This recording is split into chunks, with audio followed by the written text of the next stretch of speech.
नमस्कार, आप देख रहे हैं खबर 100 में हूं आपके साथ राहुल मौर्य। आइए रुख करते हैं इस वक्त की बड़ी खबरों की ओर, लेकिन उससे पहले एक नजर हेडलाइंस पर।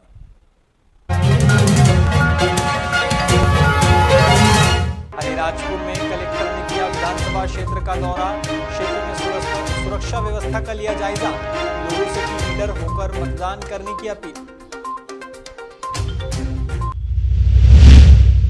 मध्य प्रदेश के गृह मंत्री नरोत्तम मिश्रा का तीखा प्रहार, पूर्व सीएम दिग्विजय सिंह पर साधा निशाना। मंत्री मिश्रा बोले, वकालत के लिए मजबूर हुए कांग्रेस के सांसद। बीजेपी ने शुरू किया विजय संकल्प अभियान, उपचुनाव की चारों सीटों पर पकड़ बनाने की कोशिश, 2 दिनों तक किया जाएगा जनसंपर्क।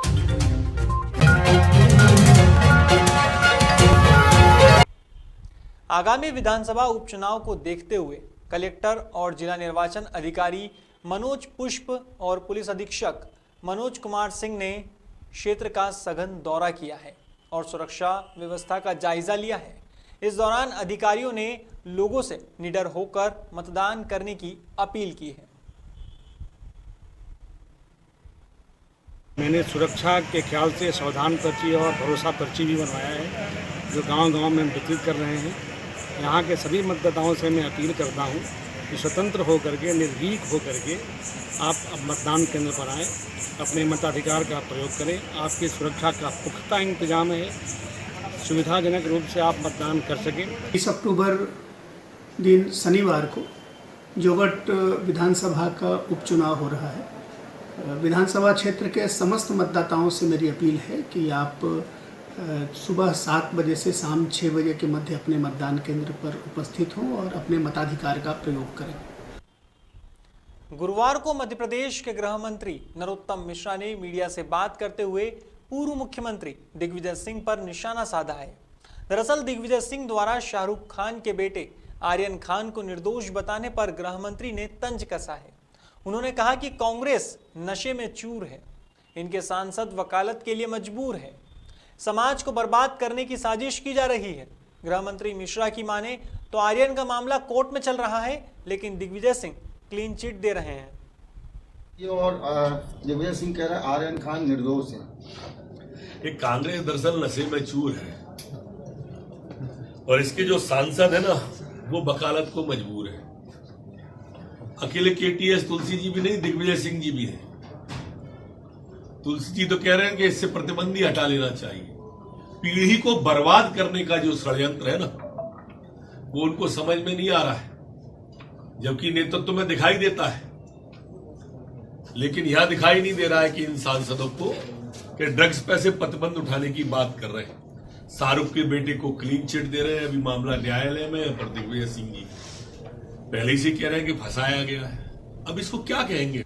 हाल ही में मध्य प्रदेश के मंत्री भूपेंद्र सिंह ने उपचुनाव की चारों सीटों पर विजय संकल्प अभियान के रूप में घर घर जनसंपर्क शुरू किया है। 2 दिनों तक कार्यकर्ता संपर्क करेंगे और लोगों को मतदान के लिए जागरूक करेंगे। इस मौके पर मंत्री भूपेंद्र सिंह ने विपक्ष को जमकर आड़े हाथों लिया। उन्होंने कहा कि कांग्रेस की कमलनाथ सरकार ने सबसे ज्यादा पेट्रोल डीजल पर वैट लगाया है, लेकिन बीजेपी सरकार ने कम किया है। वहीं देश में सबसे ज्यादा महंगाई कांग्रेस के समय रही है, जब अब लेकिन कंट्रोल करने की कोशिश की जा रही है। आइए आपको सुनाते हैं मंत्री भूपेंद्र सिंह का ये बयान। कांग्रेस जो है, अगर देश में सबसे ज़्यादा महंगाई रही है तो कांग्रेस के समय में ही रही। मध्य प्रदेश में भी पेट्रोल डीजल पर जो वैट था वो सबसे ज़्यादा कमलनाथ जी की सरकार में था। हमारी सरकार ने तो उसको कम किया है। अब कुछ कीमतें अंतर्राष्ट्रीय स्तर पर तय होती है, उसके अनुसार थोड़ा बहुत उतार चढ़ाव आता है और कुछ चीज़ें सीजनल होती हैं। अब अगर बरसात ज़्यादा हो गई, सब्जियां सड़ गई, तो स्वाभाविक रूप से सब्जियों के दाम प्रभावित होंगे। अगर बरसात कम हुई और सब्जियां नहीं हो पाई तो सब्जियों के दाम प्रभावित होंगे। तो कुछ सीजनल होती हैं और कुछ अंतर्राष्ट्रीय स्तर पर होती हैं। इससे सरकार सीधे तौर पर इसमें कुछ नहीं कर। इंदौर की तेजाजी नगर पुलिस ने ऑनलाइन सट्टा संचालित करने वाले 4 आरोपियों को गिरफ्तार किया है। दरअसल मुखबिर से सूचना मिली थी कि एक मकान में कुछ सटोरियों द्वारा ऑनलाइन सट्टा संचालित किया जा रहा है। इस सूचना के आधार पर कार्यवाही करते हुए पुलिस ने घेराबंदी की और आरोपियों को पकड़ने में सफलता हासिल की है। वहीं उनके कब्जे से 42,400 रुपये नगद, 4 मोबाइल फोन्स और 4 मोटरसाइकिल सहित एक बैग बरामद किया है। फिलहाल पुलिस पकड़े गए सभी आरोपियों से पूछताछ कर रही है। हमारे सुपीरियर ऑफिसर्स की तरफ से हमें निर्देश थे कि जो अभी आईपीएल के मैचेस और ये चल रहे हैं, तो उसमें जो अगर कोई भी सट्टा या जुआ खेलते हुए अगर पकड़ा जाए और हमें कुछ भी सूचना मिले तो उस पर हमें कार्रवाई करनी थी। तो इसी के अंतर्गत तेयाई नगर में ये सूचना आई कि कुछ लोग हैं जो ऑनलाइन सट्टा खिलवाते हैं। ऑनलाइन सट्टा जो है वो ऐप के द्वारा और इंटरनेट के माध्यम से खेला जाता है। तो उसमें कुछ लोग संलिप्त थे। उसमें वहाँ की पुलिस ने दबिश मार के 4 लोगों को उसमें पकड़ा है और उनके जो मोबाइल वगैरह भी जब्त कर लिए हैं और पैसे वगैरह जो सट्टे में लगाने वाले थे वो उसको भी जब्त कर लिया। मध्य प्रदेश के रतलाम शहर का महालक्ष्मी मंदिर देश भर में प्रसिद्धि प्राप्त कर चुका है। यहाँ दीपावली पर मंदिर की सजावट नगद राशि, आभूषण और जेवरात से की जाती है। भक्त आस्था के चलते यहाँ कीमती सामग्री चढ़ाते हैं और प्रसाद के रूप में पुनः प्राप्त करते हैं।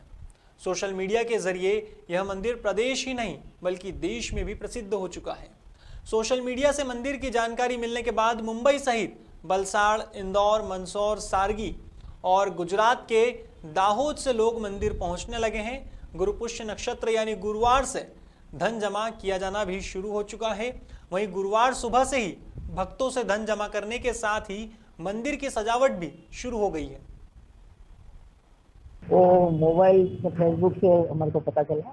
4 साल से हमारे यहाँ आने से सुकून मिलता।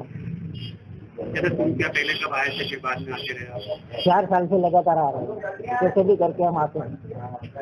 तो दिवाली में 5 दिन पे यही रहते हैं, क्या करते हैं? ना वापस चले जाते हैं, फिर दिवाली के बाद वापस आते हैं। प्रशासन, ये इस्लाम का ऐतिहासिक मंदिर है। यहाँ पर ऐसी मान्यता है कि भाई यहाँ अपना पैसा पब्लिक रखती है, दीपावली की पूजा पाठ होती है, उन्हें वापस पुनः लौटा दिया जाता है। अभी 2 साल से कोरोना काल का ऐसा चल रहा है, भीड़ भाड़ नहीं हो, इसलिए प्रशासन ने व्यवस्था करी है कि भाई 24 घंटा पब्लिक का पैसा लें, भीड़ भाड़ नहीं हो, कुबेर पोटली ना बांटें, किसी भी तरह की भीड़ भाड़ नहीं हो, पब्लिक को असुविधा नहीं हो। इसके बारे में हम लोग को यूट्यूब से मालूम पड़ा। उसके बाद में हमने फोन करके वगैरह जानकारी दी पूरी। तो यहाँ के पुजारी वगैरह, यहाँ के स्टाफ वगैरह इतना अच्छा है, अच्छी तरह हमको बताया, गाइडलाइंस दिया। उसके बाद हमने और लोगों से भी जानकारी ली। तो यहाँ की बहुत ही है कि अगर आप पैसा रखे हो तो आपको बहुत ही धन में वृद्धि हो जाती है। यहाँ रतलाम में एक लक्ष्मी माता का मंदिर है और वहाँ पैसों से सजावट होती है और वो पैसे प्रसाद के रूप में बांटा दिया जाता है वापिस। तो हम 4 साल पहले आए थे, तब से आज तक हर साल आते हैं और हम अच्छी तरह निकाल रहे हैं। फिलहाल खबरों में बस इतना ही। देश और दुनिया की तमाम खबरों के लिए देखते रहिए खबर 100, जनता की बुलंद आवाज।